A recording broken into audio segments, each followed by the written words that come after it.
ओम शांति। आज के स्लोगन का विशेष महत्व क्या है?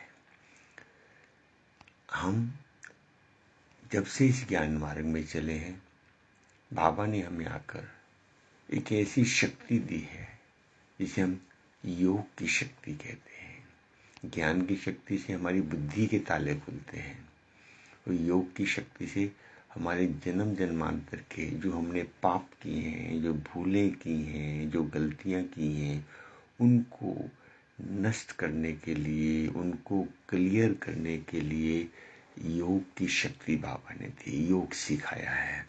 और हम अपने जीवन में योग के द्वारा अपने विकर्मों का विनाश करते हैं। स्लोगन में आज यही कहा है कि योग की अग्नि से अपने विकर्मों को जलाएं, खाते को, हिसाब किताब को पूरा कर बुद्धि को स्वच्छ बनाएं। तो आपने कभी चेक किया है कि हम इतने वर्षों से योग में बैठते हैं, अभ्यास करते हैं, कितनी बार ज्वालामुखी स्टेज में बैठते हैं, कितनी बार एकाग्र होकर बीज रूप की स्थिति में बैठते हैं, बहुत प्रयास करते हैं। हमारी क्या बुद्धि हमारी स्वच्छ हो रही है?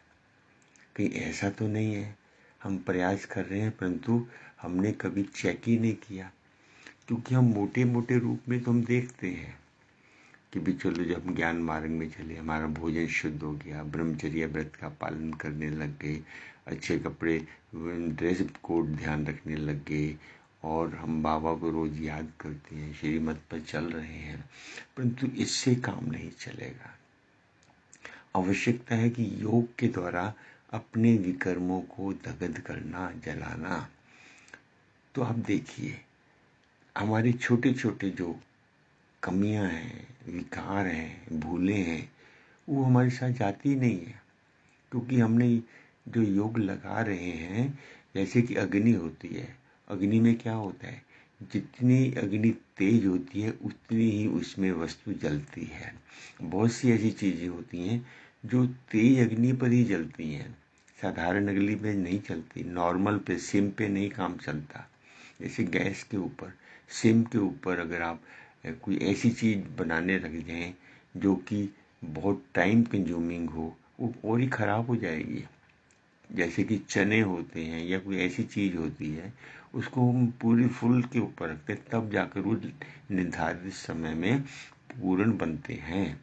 ऐसे ही जो हम मन की शांति के लिए, मन के सुख के लिए, मन के आनंद के लिए और अच्छा समय बिताने के लिए जो हम योग में बैठते हैं, तो अच्छा है, बहुत अच्छा योग लगा।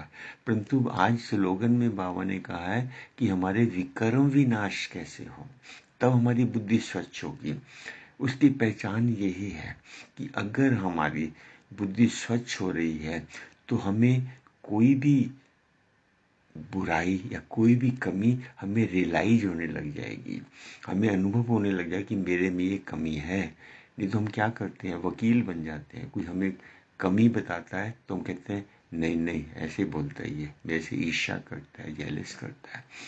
तो यहाँ पर जब हमारी बुद्धि का योग शक्तिशाली होगा तो समझ लीजिए, हमें कोई सुझाव देता है, हमें कोई कमी बताता है, तो हमें ये रियलाइज हो जाए कि हाँ, मेरे में ये कमी है। उसके वकील नहीं बने, उसके लिए हमें देखें कि क्यों नहीं हो रहा। वर्षों से हम योग में बैठते हैं, क्लास कराना बहुत आसान है, सुनाना बहुत आसान है दूसरों को।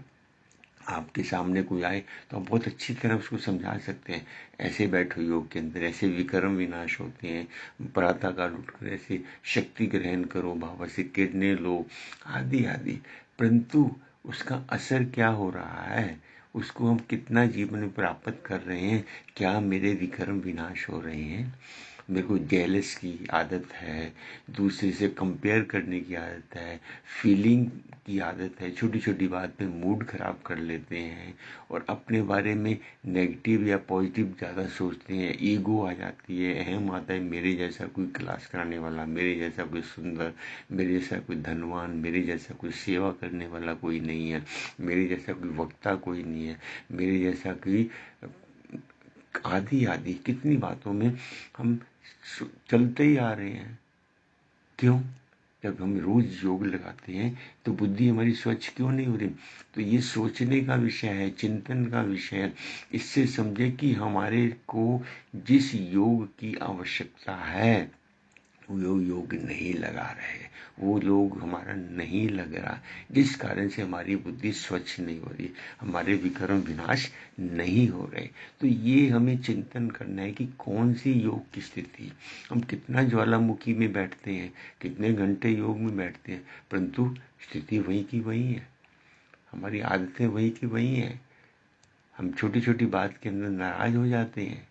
कोई हमें सुझाव देता तो हमें अच्छा नहीं लगता, हम उसके अगेंस्ट हो जाते हैं।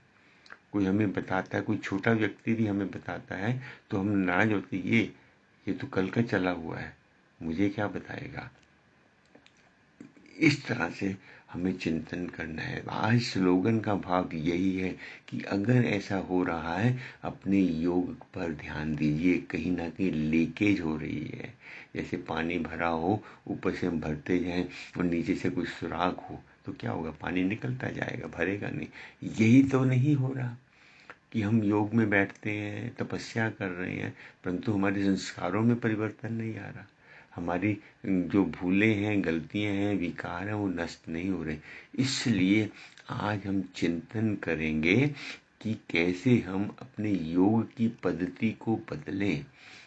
योग के ऊपर चिंतन करें, ज्ञान पर नहीं। ज्ञान तो बहुत है हमारे पास, एक दूसरे से बढ़कर है। कुछ भी हम सुना सकते हैं, बढ़िया से बढ़िया सुना सकते हैं। क्यों? चिंतन कर लेते हैं, बाबा की वाणियों से ले लिया, इधर उधर से मटेरियल लिया और बढ़िया शब्दों में सुना दिया।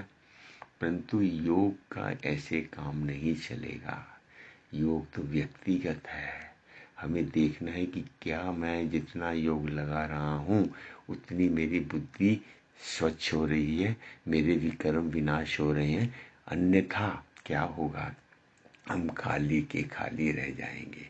आज का दिन बहुत अच्छा बीत जाएगा, परंतु केवल आज के दिन को नहीं बिताना।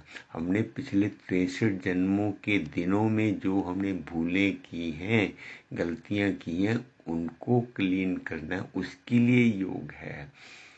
ज्ञान तो सुनाने के लिए है, योग अपनाने के लिए है। इसलिए आज पूरा दिन चिंतन करेंगे। स्लोगन का बहुत गहरा रहस्य है। ओम शांति।